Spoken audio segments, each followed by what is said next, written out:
Lately I've been having thoughts, like if I was just left alone, I could put me better off.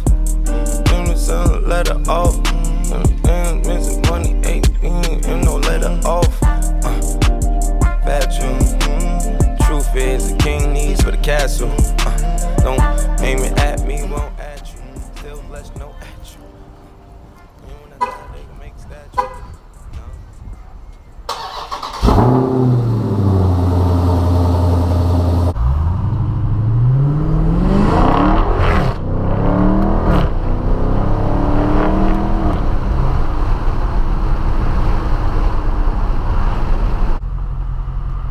All right, so we got the car in sport mode.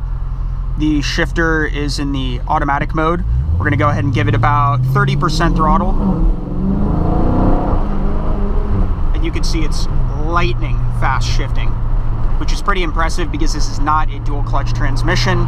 Although from my standpoint and a drivability standpoint, I can't really tell the difference too much. And I've definitely driven several cars with dual clutch transmissions, and I think that this is a really good transmission comparing to those.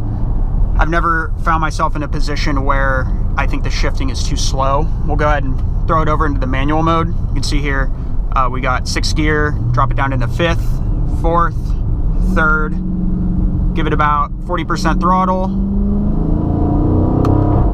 You can see as soon as I press that paddle shift to go into the next gear, it's lightning fast. So I find it, for what I'm using it for, just daily driving and you know, usable power around town, I think it works great for me, and I've never found myself wishing that I had a faster transmission. So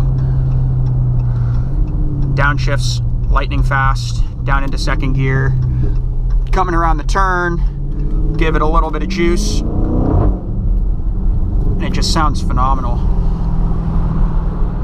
Yeah, it's one thing that I like about this car. Definitely sounds like a traditional large engine muscle car, as everything's transitioning into EVs and smaller displacement turbochargers. This thing is just a raw, naturally aspirated V8.